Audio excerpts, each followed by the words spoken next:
friends, Kim here. So I have a pretty exciting update for you today.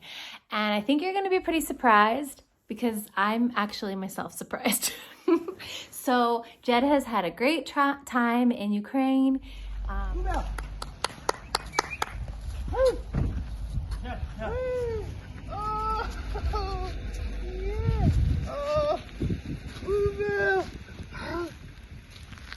miss you. Oh, come on. It's a good girl. Yeah. Jack. Oh.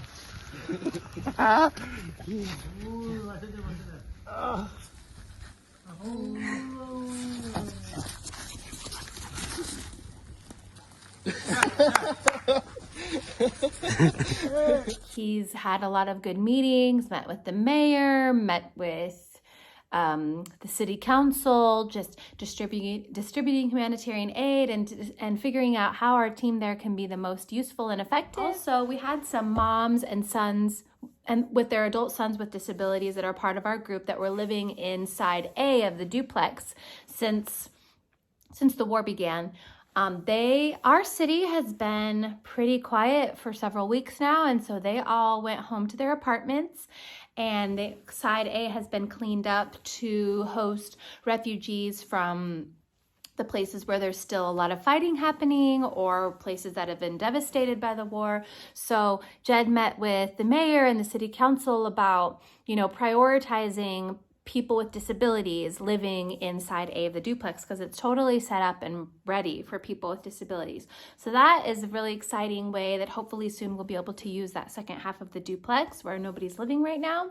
I'll keep you posted on that. Yesterday they were at Romaniev and spent some time with the boys. Our team has still been going to Romaniev every Thursday, and yesterday Jed was able to be there, and that's where the exciting news comes in. So, before the war, it was our plan that once Grant moved to Ukraine and everybody was settled with Zhana and Vanya in the duplex, that we were going to hopefully take out 2 more boys from the institution, Yaroslav and Vova.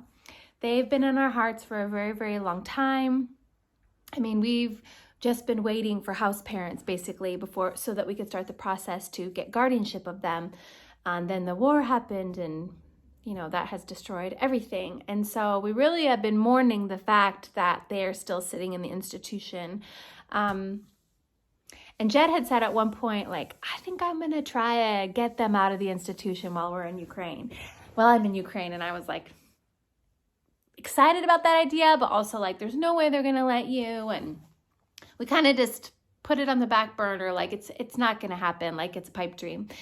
But yesterday when Jed was at Romaniev, he saw, they have had a huge influx of new guys coming there from other institutions in the East, in the Kyiv region, places that are not safe. They have more than 30 new guys living at the institution. They're very overwhelmed. They're very understaffed. The isolation hall where we focus our time is, I FaceTimed Jed yesterday when he was there. It's jam-packed. The hallway is jam-packed with guys, and a lot of them are higher functioning and they smoke, and, but getting cigarettes for all of them is a huge expense to the institution. But if they don't have them, they're super stressed. They're already stressed from having to move to a new place. So it is just not, it's never a good place. It's never been a good place. It's really not a good place right now. And they're just overwhelmed and don't know what to do. And Jed was there yesterday, and he wrote to me, he was like, I'm going to try. So he just talked to the director and the assistant director and was like, we can't solve all your problems. We can't, most of our team is all out of the country. We can't take, a bunch of guys for you, but let me just take these 2 off your hands. Let me take Yaroslav and Vova off your hands. Our intentions towards them. He can't get guardianship of them right now like he has of the other boys because that's kind of a lengthy process, and we don't even know if the guardianship committee, the members of that, are even in Ukraine right now.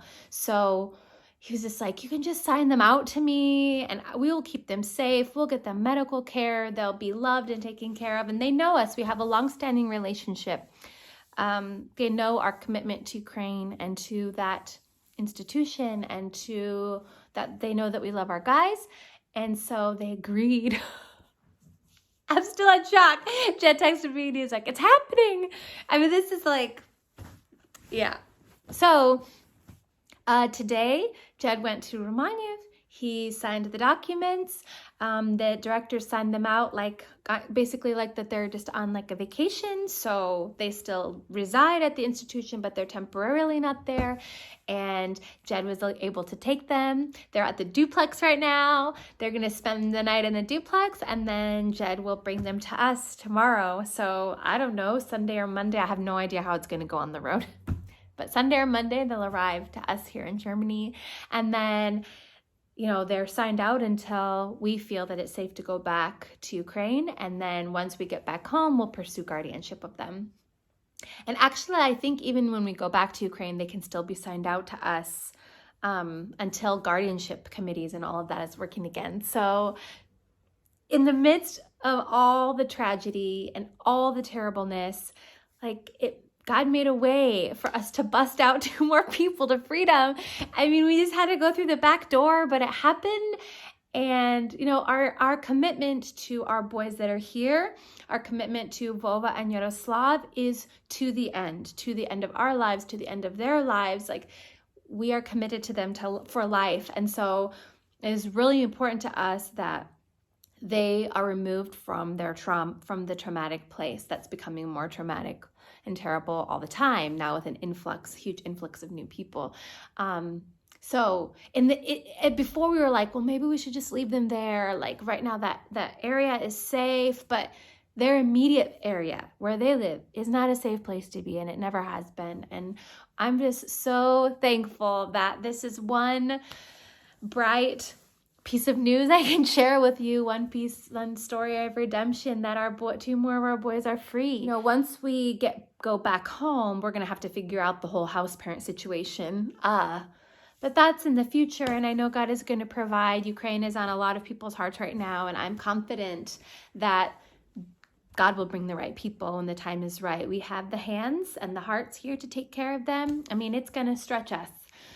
I think we already felt we were a little bit at our limit, and now we're bringing 2 more, but it's okay. Like, we can do this. This is something that we can do to help.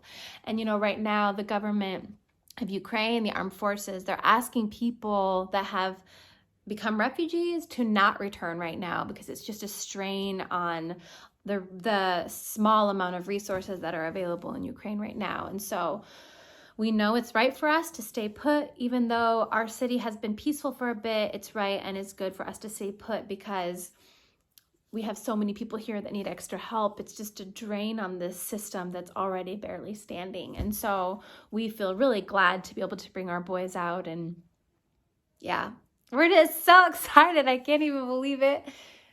Yeah, that our boys are going to be here. Please pray for their travels. I mean, that travel was rough for our boys who have been out of the institution for 1, 3, 4 years. It's just rough travel. Yaroslav has a seizure disorder. So we just need him, all of this change for his body, for his nervous system, for his brain to be calm, supernaturally calm. Please pray that they would tolerate the road really, really well, and that their transition to life here in the church would go well, that we would have wisdom how to integrate them in here. I mean, bringing boys out of the institution, I've talked about it before, it's always a beast. It's very, very, very hard, because they only have lived like animals and they don't know how to be people. And it's just a lot in the first few months, but we're ready. It's worth it. It's always hard, but it's always worth it. Another thing that I wanted to mention is that Vova, who we're bringing, he has PKU, and it's a really rare thing. And I would love if anybody here, anybody watching has any experience with PKU, or has possibly access to a doctor that would be willing to be a resource to us. His PKU has not been treated at all while at Romaniev, and I don't know how to transition him to care here, how to feed him the best way so that we can keep him healthy.